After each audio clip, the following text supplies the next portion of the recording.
This episode of the Capsule in Conversation is brought to you by WeCure.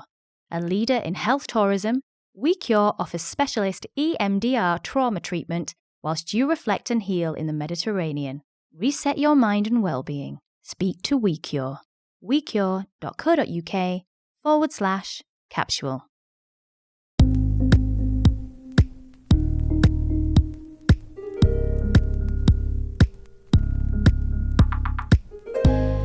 Hello everyone, welcome back to the Capsule in Conversation. I'm Natalie Anderson and today I'm joined by Hello Magazine's Editor-in-Chief and best-selling author Rosie Nixon to talk writing, role models and remembering what day PE is. So settle down, turn us up and get ready to join in with our conversation.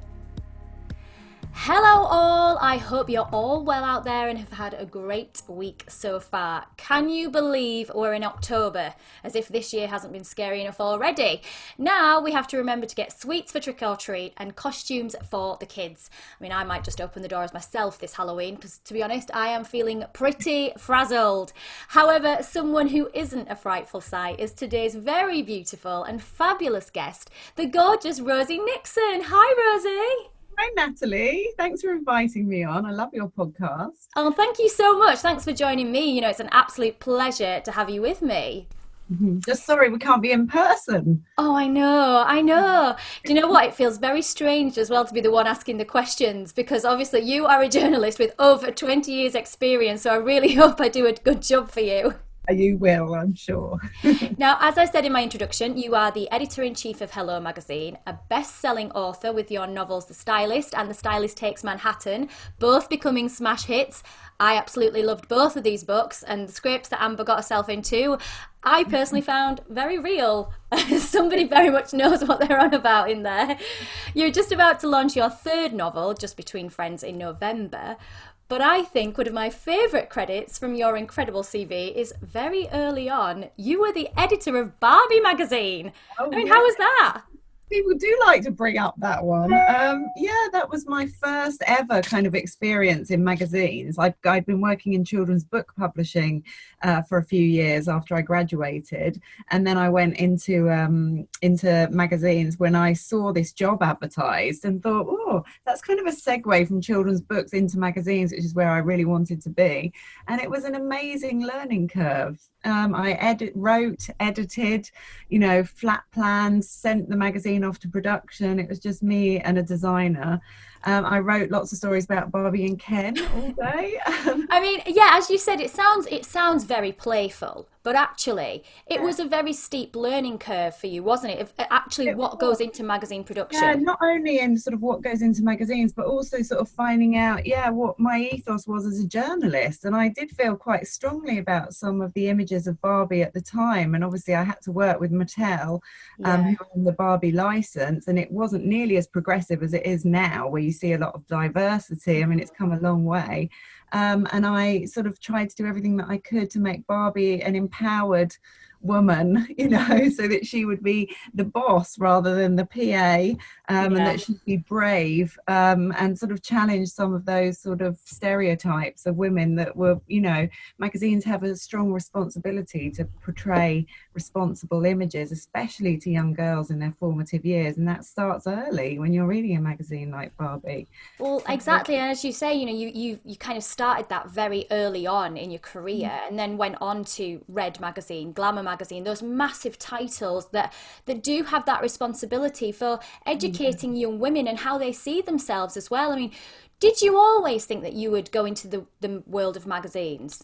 I was always a keen magazine reader as a child. Yeah, I used to kind of get my copy of Smash Hits and cut out the song words and make my own little scrapbook and sing along and to my tape that I made of the top 20 every week as well, recorded from the radio. Oh, stop and start on the tape. Exactly. Yeah, so that you had the perfect playlist. So I kind of put my own magazines together from other magazines from a young age. I loved Sky magazine when I was a teenager. I don't know if you remember that one. Yeah. And I've always been a prolific writer, I guess. From a young age as a child, I always wrote letters, and used writing as my medium to convey the way I was feeling. I kept a Mm. diary through my teenage years, which is very interesting to look back on Oh, now. wow. Yeah, I remember, I'm obviously still the same person, and it takes you right back to those kind of years of teenage angst. And so I always was a wordsmith, I guess. And so I've always had that interest in people as well, which is why I love my job at Hello so much, because we're all about meeting personalities, and again, that responsibility to, for somebody to tell their story in an authentic and a truthful way, but to do that with a title that they feel safe with, that they can work hand in hand with.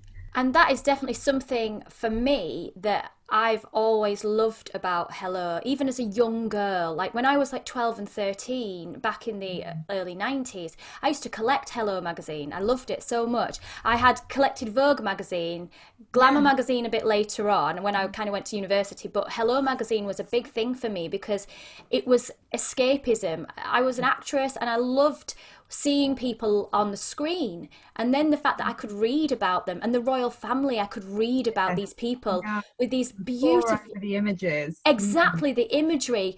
They were like, it was like a movie, like yeah, something that you could touch that was like a movie, but yet, and you could smell the Yeah. print, when you first open it. And something I was going to ask you about was, there is that really special feeling when you open a brand new magazine. You get that smell, you Yeah. get those luxury, images. Yeah. Now we're seeing publications go online like Marie Claire. I mean, is this a concern for you? Not really. I mean, it's not ever. We're not got no plans to close the print magazine at all. It's Yes. still, yeah, it's still at the core of our business. Hello Magazine is the brand, and obviously we have a thriving digital operation. We've now got sort of 12 million unique UK users of the website every month, which is huge for a women's media Mm, brand. And social and all of those digital platforms are really important to us, because you've got to engage with your audience 24/7. People want to perhaps read the magazine on their iPad if they're away on holiday and they don't want to mm, carry lots of, titles around with them. People might want to catch up with the daily news or by reading your newsletter. We have like a newsletter that goes out several times a week. But for the print magazine, that is now almost like a luxury experience. There has to be exclusive content in there, mm. content that you can't read elsewhere. And like you say, never underestimate the power of escapism Yeah. and of entertainment. And there is something really lovely, I think, about taking yourself away from a screen. We're all obviously looking at our screens more than ever, Yeah. from home and remote work and being unable to see people in person. That to sit down with a magazine away from your screen, 10 minutes, if it's just over a cup of tea, on the sofa when the kids have gone to bed, is a luxury experience, and Mm. something I think is really important in people's lives.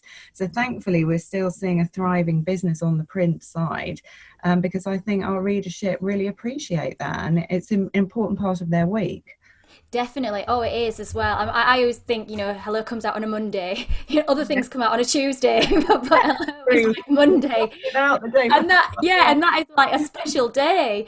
Oh, And, yeah, that's so nice to hear. You've been on our pages so many times as I, well. and one of Especially, the things for that, Rosie, as well, is that, as I said, when I was growing up and I really loved the magazine, yes. it was at a time when the tabloids, I mean, the tabloids are pretty bad now, but they were rife at the time, especially earlier on, when Mm. they would write very salacious things about people, and it was all very sensational, and it wasn't the truth, it wasn't accurate. And for Yeah. me, when I was reading Hello, it always very much seemed like the positive story, the good story, Yeah. the story that was truthful. And Mhm. which is why I made personal decisions to do my wedding, and when we had Fred, it was because I Really, yeah. thought my words will come out as I said them. They won't Yes. be twisted. And I think that's really important for people, because that's something Mm. that even now that's so important to you, isn't it? To make sure you're telling good, It positive really is. Yeah. stories. The trust that we build, yeah, with the personalities that we feature on our pages really is at the heart of everything that we do. And that positivity, and we're an uplifting title, we're a kind title, but that doesn't mean to say that we don't publish cutting edge journalism Mm, and truthful journalism, and we're not afraid to ask the difficult questions often people do come to us when at a sad time in their life, or if they're having a tough time and they think that they want to get something out there in more words than they can put into a social media post, you know, themselves. They want to do something in a bigger format, but they can trust us and they know that we're going to work with them hand in hand, and we will tackle that difficult subject, because we got to do that service to our readers. You know, we can't ignore, you know, a big story and because a personality doesn't want to discuss it, but we'll find a way to discuss it and address it with them, and that's the big difference of working together. Absolutely. And I definitely think, you know, that really does come across. It comes across from somebody that's, you know, had the privilege of being on your pages, of knowing that, you know, respect and trust with the journalists. I mean, lovely Jane Dowdswell, I, you know, still text her. I love her so much. She's so amazing. People have been at Hello for a long time. It kind of gets under your skin, and you sort of, there's a lot of people that have been at the magazine, you know, for over 20 years. We've been going for 32 years now. I can't believe I'm sort of going into my 13th year. It's like you fall into a time warp when you work at Hello. But, you know, but those are huge occasions, you know, covering your wedding and the birth of your child. You know, what a privilege for us to be invited into that deeply personal moment. And I never take that responsibility lightly, and nor does the team. You know, that's a wedding is not a piece of promo that you have to do to publicize your latest TV project. You know, that's a huge day, you know, for anybody. And so it's a real privilege for us to be invited there to record it. And also, you know, like, again, your commitment to, as you said, obviously cutting edge journalism, but also, you know, that positivity and being role models. You know, not last year, God, it feels like last year, but earlier this year, you know, we did lose poor Caroline Flack, who was so vivacious and beautiful, and you know, so much of what was written about her was said to have influenced her and how she felt. And you know, back in 2019, you guys launched Hello, you know, the Hello to Kindness campaign, which is so important. Do you think that it's important for you to act as role models within the media, to inspire other people to, you know, to push forward in that area? Yeah, well, that's why we launched our Hello to Kindness campaign. We've been running for nearly 2 years now, and we launched it in response to a lot of negativity that we were seeing, especially in the online world and across social media. And a lot of it was being aimed at the time at the Duchess of Cambridge and the Duchess of Sussex, at Kate and at Meghan, and that fans were kind of arguing with each other and pitting the women against each other. And we were seeing sort of racist, sexist, really sort of bullying, abuse and negativity, and we just felt that we had to make a stand, and posts, you know, aimed at other celebrities as well, and lots of based on untruthful reports. And we felt that we had to make a stand as, you know, a big presence in the British media to say that this isn't okay. This kind of bullying behaviour has to stop. It doesn't have a place in our world. We're not going to engage with it. We're going to block those users. But I don't want a member of my staff to be spending their time blocking negativity, you know. So we felt like we had to make a stand to urge people to think twice before they post, to not say things in the online world that you wouldn't say to somebody's face. And, you know, we had an amazing response to this movement, and it's something that we champion, you know, week in, day out at the brand. And I think it has had a huge impact, and I can hand on heart say that everything we do and that everybody that works at Hello works to that ethos. And it is really important. I think it is possible, and I hope that it does spread far and wide. Because we do have to support each other as women, you know, don't we? I mean, we suffer so much flack, like you say, online, and particularly, you know, women that are in the media. There's so much that's easily said from trolls or, you know, just Twitter people, and it's quite worrying. The social media side of things can be so brilliant, but equally it can be so scary. I mean, do you worry about that for the future? Yeah, I do. And, you know, but then conversely, and you look at the positive effects that kindness has, you know, kindness has been shown to improve sort of mental health and mental well-being. It's been proven that it, you know, helps reduce anxiety. It helps build self-esteem, because we all feel really good if you do a kind act, you know. So there are so many benefits. I'm sort of choosing to sort of focus on the positive side and the promotion of kindness. But yeah, it does worry me. And to be honest, I'm sort of dreading the time when my boys start to ask what Instagram is and what is Twitter. I mean, I've kept all of that from them so far, and I'm Yeah. careful what I post about them, on any public profiles. But it is a part of our lives. We can't ignore the online world now, but we Mm. do need to have the same set of values in the online world as we have in the real world. Yeah, as you just said there, you do have two young sons. You are the editor-in-chief of Hello, and you've just written your third novel. Now, Oh how my the hell do you do it? I mean, please God. tell me that you do forget Yeah. when PE day is, Oh, please. yes, of course I do. Oh my goodness. Do you know what? The thing that I really feel is so key to how I run my life now is, and I have had tough times when I felt really stressed about it all, because it's not easy, as any mother knows, just having children, and especially at a time, in a global pandemic when we're going to Yeah. from one minute to the next, and it just feels like you're living in a general state of chaos. But to give up the concept of perfection was a really big thing for me. And Mm, once I realized that, why was I striving to sort of give the impression that everything was like working perfectly when it just isn't and doesn't for anybody? And I yeah. think we all have to be really open about the fact that sometimes, yeah, we do forget when it's PE. If it wasn't for the WhatsApp group, the school WhatsApp group, and some Yes. very organized mums that do read all of the school letters that come home and keep up with everything, I would be, yeah, my poor kids would be in a terrible state, if it wasn't for those reminders. We need to lean on each other. And I think we need to talk openly about how hard it is, and the challenges of motherhood change constantly. And you just think you've got it dialed down and a perfect routine and some great, we've had some amazing nannies as well. We've got a brilliant one at the moment. And then it all changes, and then you're thrown into disarray again. Yeah. I think you just have to accept that there will be ups and downs. But my kids will always come first. I love them more than anything, and I know what my priorities are, Mm. and I can't do it all. I mean, with writing my new book, you say, how do I do it all? That book was meant to be written within a year. It's taken over 3 years to write Oh, because I just couldn't do that. And I think as you get older as well and more experienced, you learn the power of saying no to things. You yes. don't have to do it all.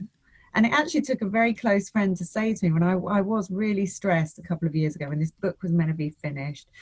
The kids were so young. I was in a bit up in the air with childcare and what I was doing, and work full time, at Hello was really intense. And she just said to me, why are you trying to get this book done as well? Like, just say to the publishers you cannot complete it at this time, and see what they say, and and I was like, oh yes, I'll just tell them I can't do it. I can't be the yes person all the time. But don't you think that's such a hard place as a woman to get to? Because I feel like we fight so hard for our position, and we've always had to, and you have to prove yourself, and you have to be constantly striving, or constantly, as you've Yeah, said, looking like you've got it all together and you can totally manage it. Because if for any slip of the veneer or anything, you think, oh my god, I'm going to be judged, and then they're going to think I'm a liability and I can't do it, and you just put so much pressure on yourself. yeah. And actually, who is judging you? You're judging yourself. And once you realize you don't need to judge yourself anymore, and why were you do it's kind of now seems ridiculous that I would ever sort of try to put that pressure on myself. And it is really important. That's why I do love Instagram, especially on social media, because when people are authentic, it just means so much. We're all in this together. We're all doing the best that we can do, and we have good days and bad days, but we've just got to be honest about that and kind to ourselves, and to each other, and don't strive for perfection, because what is perfection anyway? One person's perfection isn't the next person's. Well, we on series one of this podcast, we were chatting to Nicola Elliott, who is the Neon founder, Yes, yeah, she and used to work at Glamour magazine where I yeah, worked she's years ago. brilliant, is Yeah, Nicola. And I love that episode. oh, Yeah. did you listen to it? Yeah, Oh, she left Glamour to set up Neon. I went in as an associate editor. I'd left Red, and I had her old desk. So I remember seeing like bits of like neon cards and things like that. Brilliant. Yeah, I know. But she'd So, said, you have to, it's okay to operate at 70% and to drop a few balls. And I remember nearly yeah. dropping my tea when she said that. I was like, are you joking? And she said, I'm serious. It's all Yeah. right to operate at 70%. And that's Yeah. something that I've really taken away in the last year from actually when we interviewed her about that, because I'm now really precious about how much I overstress myself. If I can Yeah. feel my anxieties rising, Yeah. I say no, but it's Yeah. taken so long to get to that place of I you just know. feel like you're going to miss out, or I know, but it's actually, what weird. you're missing out on, yeah, all that pressure is coming from within. It's funny, my husband has a term for it. He says that he can tell when I'm going into hyper cluck mode. He calls it. And he's like, Rosie, you've gone a bit hyperclux this week. Because that one I'll be like, oh my God, we haven't organised the birthday party for this. And then you've got the pavement sorted for that. And where are we going to go on holiday? And, when all of these things suddenly start really stressing you out. And generally it happens when we're in bed, and it's really late and should be just going to sleep. But that's the only time we've actually had to have a conversation with each other. And he'll say, you've gone into hypercluck. Like, it doesn't matter. Just let that go.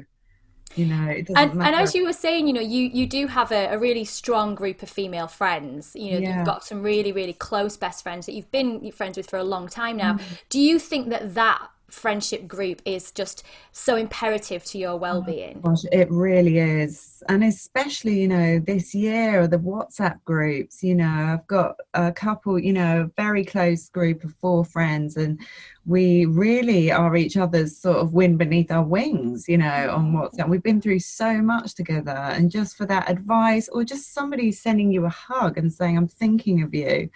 It's just so important, isn't it? That constant communication, I think, is really valuable. Mm. It's been just so stressful during lockdown. How was it producing the magazine in that No, kind of yeah, environment? yeah, gosh. Well, it was. Yeah, there was a mad sort of scramble to first of all, get the basic setup, like everybody's IT setups, that we could, actually technically produce a magazine and send it off to print from home. But then, of course, we couldn't do any photo shoots. No, the royals weren't going out on jobs. There was no red carpets anywhere, no events. Like, all of our content kind of fell away overnight as well, as did, the possibility of having the magazines in airports, train stations, all of those places where Hello is heavily stocked. But I felt a really strong sort of, drive to produce our magazine for our readership, because I knew that more than ever people needed positive, uplifting, kind content that was going to be a reprieve from the hard news that we were hearing every day in this anxious time for everybody. So we felt a strong responsibility to keep putting the magazine out each week. And it was an incredible team effort, I have to say. Team Hello, absolutely rocks. And we managed to find creative ways and inventive ways of asking some of the stars to photograph themselves in their homes, to talk about the experiences that they were having during this time, to try and find positives in, what was obviously a very difficult time for so many people.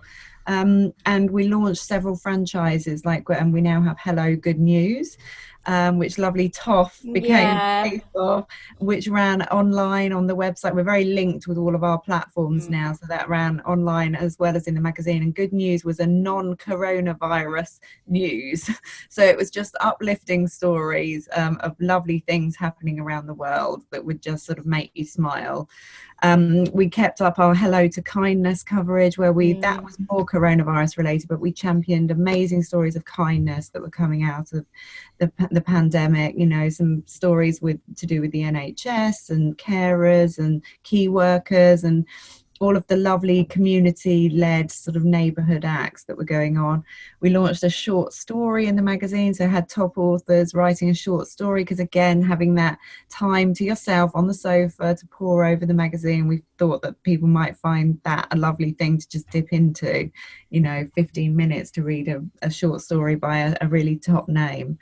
So it was a very creative time. And actually, from a work perspective, although, it was full on in terms of the hours we were all working, and it felt like we were just glued to our screens the whole time, it was very creative. And really made me again love my job as a journalist. And I had a lot of nice feedback from the team as well. I mean, we all pulled together and everybody felt strongly this responsibility, and we knew what our purpose was. And I think that's because we know the Hello brand inside out. Mm. And I mean, alongside editing the magazine, you've obviously had the success of The Stylist and The Stylist Takes Manhattan. You clearly love to tell stories, again, even with how you produced the magazine during the pandemic, it's all storytelling, and whether, especially if those stories are uplifting. Did you always want to pursue the other side of the industry as being a novelist, a writer? Yeah. Well, again, it sort of goes back to, my love of writing. And obviously I do less writing these days. I don't really write so much for the magazine, although occasionally I do. So I really missed that. And I'd always, certainly with The Stylist and Amber Green Takes Manhattan, that those books were very much based on a lot of my experience of covering awards season. I was going to just ask you that. There's a lot in there. Surely this was your own experience.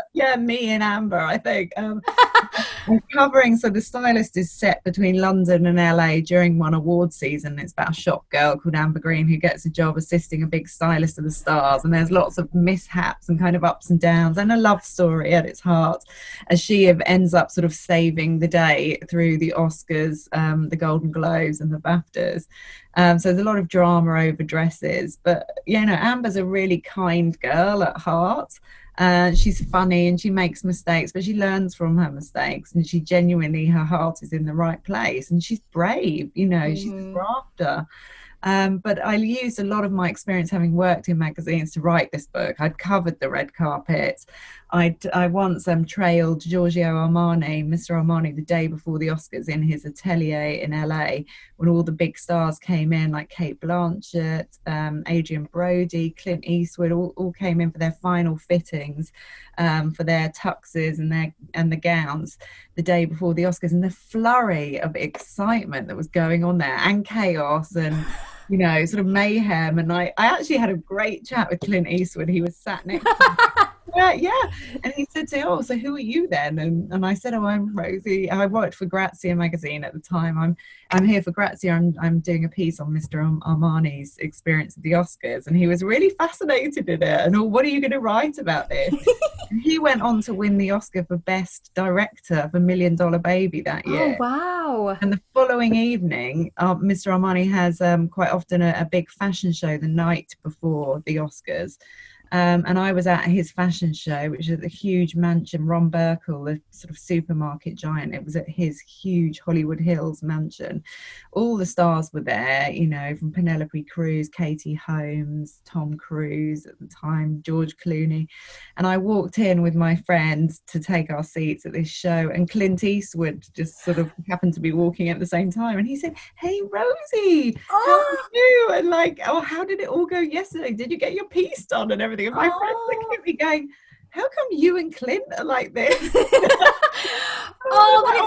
It was really stressful, but I met my deadline in the end. "And how did your final fitting go?" And he was like, "Oh, good, thanks." And he was just so lovely. And it's so lovely when people are lovely, isn't it? Isn't it nice when people are nice? He was the toast of Hollywood that whole weekend, and he couldn't have been a nicer guy. And just seeing all of that in the flesh, I'd basically done all the research for The Stylist by the time I started to write it, and obviously put it in fictional form. And there's a big wedding in there, and obviously I'd been to lots of big weddings through my role at Hello. So it's a celebration of the entertainment industry, really, and how fabulous it is, and what amazing opportunities are out there for people.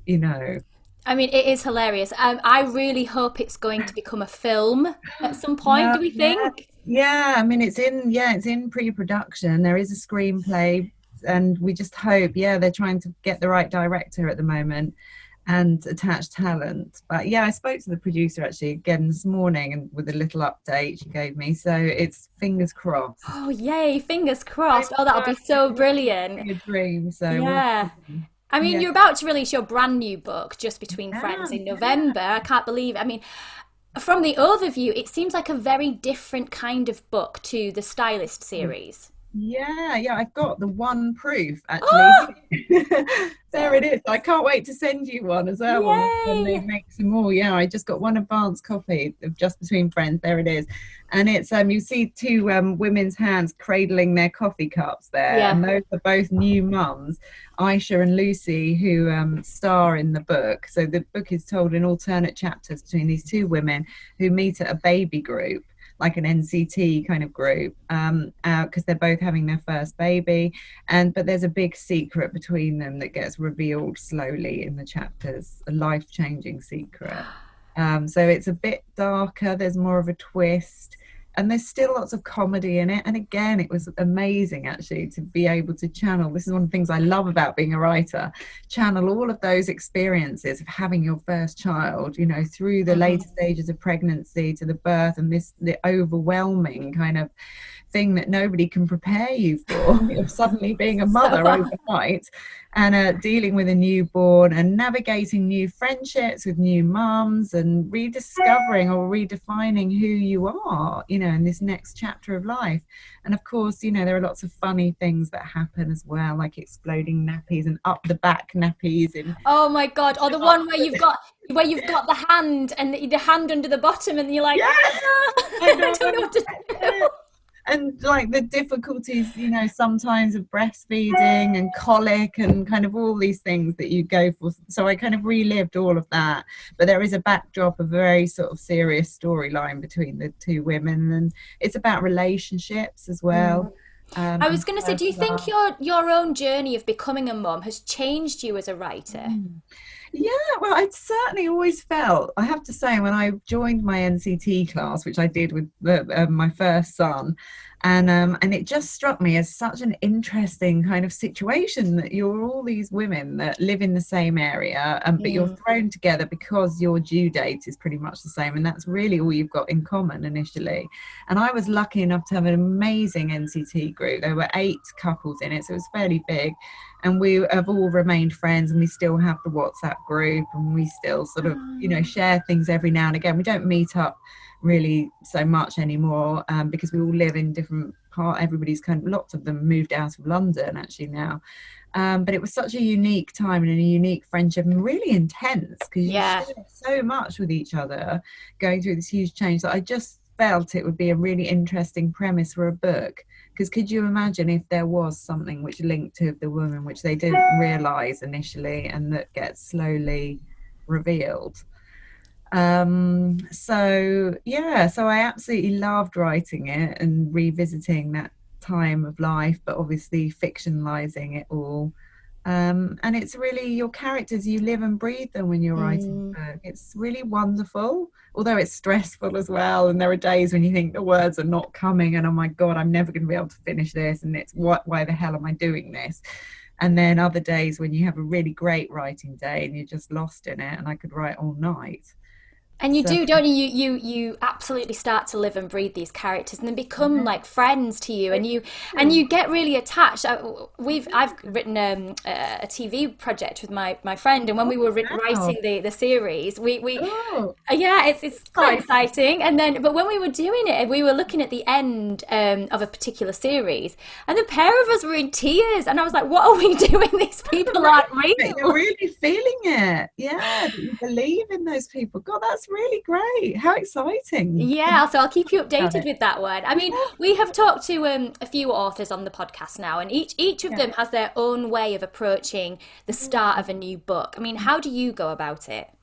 Well, it kind of starts with the idea, yeah, of the, generally I'm quite character led. Like I will think of the character, like Amber Green just felt like such a strong character for me. And it's funny that they do start to write themselves after a bit when you get to know the characters so well. And they kind of take you a bit on the journey.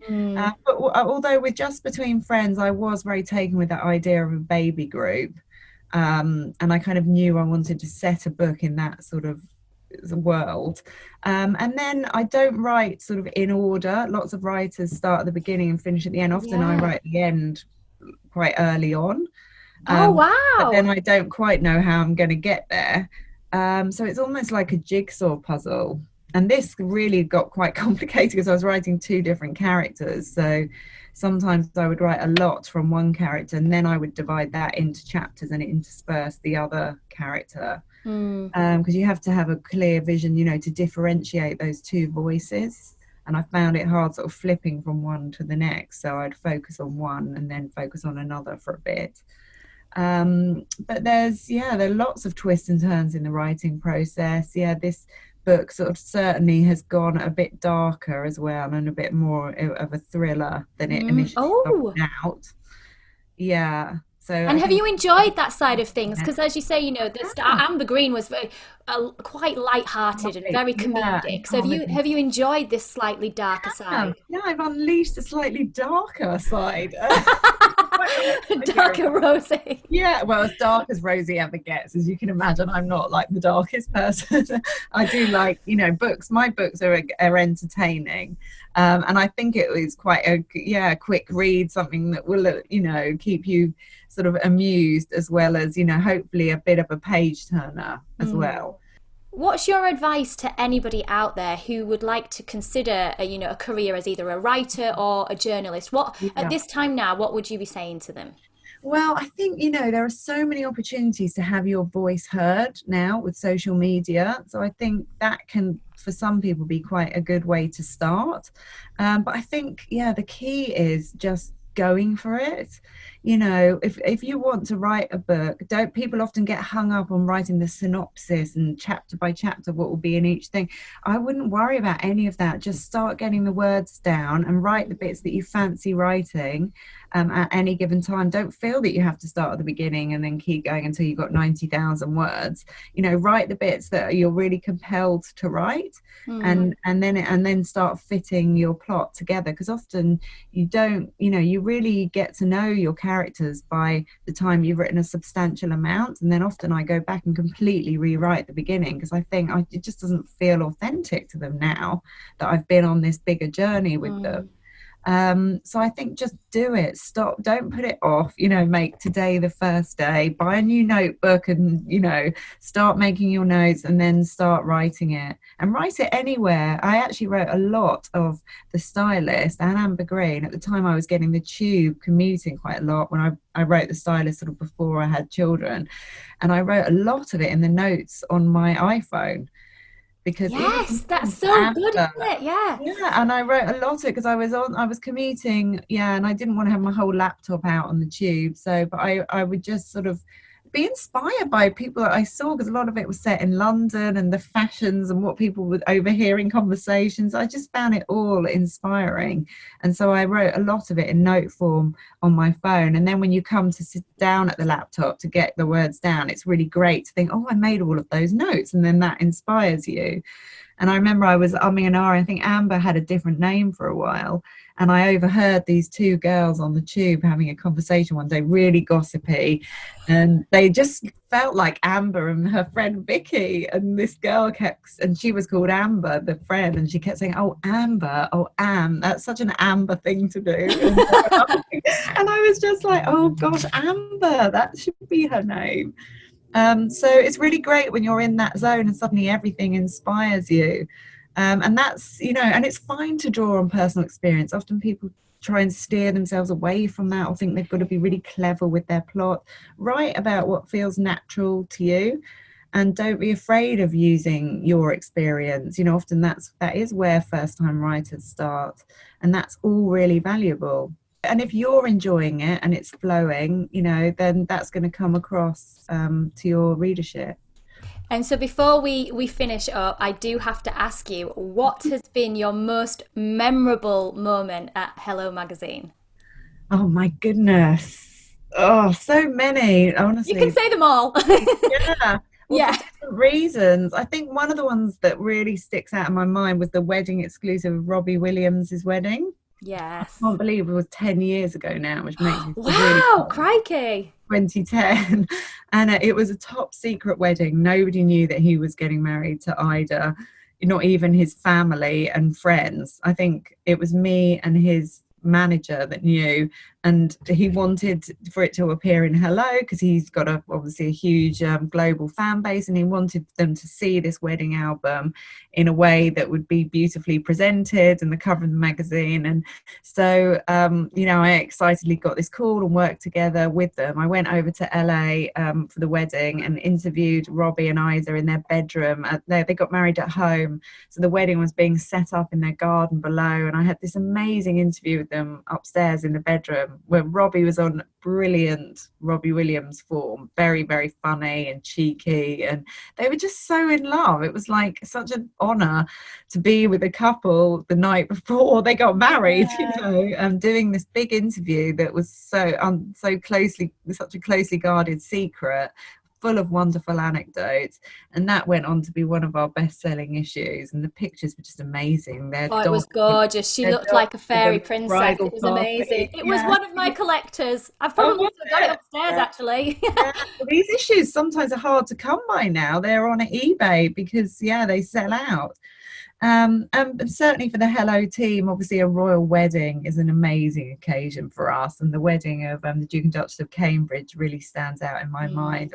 Such a big day for the whole team, and we're all in the office, with sort of nothing at the beginning of the day, thinking we've got to fill a 200-page issue by later this evening, and it's all going to happen today. So we had different reporters all over town. Our royal editor was in Westminster Abbey, and the day unfolded in a completely amazing way. And it's to record that historic event and to know that the nation looks to Hello to record a big royal event like that in an unrivaled manner, and that issue will stand the test of time. It will become a souvenir, and that sold over 1 million copies in 3 days. We had to reprint it.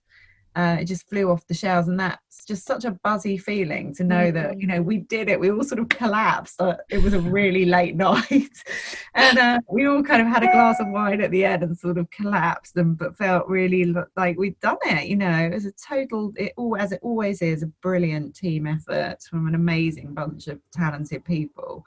So I think that sticks out as well. Again, it's such a beautiful issue. And as you say, these issues go on to be souvenirs that will stand the test of time. And, children will probably study them later on, because they're part of our history now. And as you say, true. Actually, my son did do a topic on the royal family last year at school. And I said, I've got just the thing for you, and sent him in with a whole stack of hellos, which the teacher was quite happy with, that they could cut up. And well, Rose, it has been an absolute joy to have you with me. Well, thank you. It's gone so quickly. I know. Thank you so much for your time. It's been just so lovely to talk to you, and I'm very excited for the launch of Just Between Friends. The book goes on sale on the 12th of November, so make sure you get a copy, guys, as I'm sure it's going to be a sellout. You can also pick up Hello Magazine at all newsagents or find it online at www.hellomagazine.com. It's one of my favourites. And if you'd like to catch up with us at our website, you can do so at www.thecapsule.co.uk, where you'll find more wellbeing, fashion and beauty. And you can also catch up with our previous podcast episodes by visiting the In Conversation page and subscribing to any of our podcast channels and YouTube. Do leave your rates and reviews, as we love hearing your feedback. If you're a social butterfly, you can catch us on Instagram and Facebook at Official Capsule. I will be back next week with another very lovely special guest, but today all that's left for me to say is goodbye. So it's goodbye from Rosie. Goodbye. Thank you. And goodbye from me.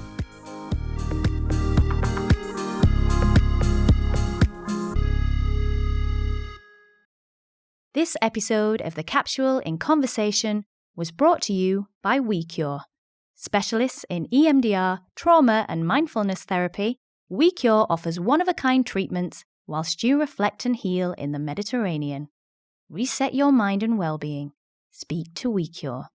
WeCure.co.uk/capsule.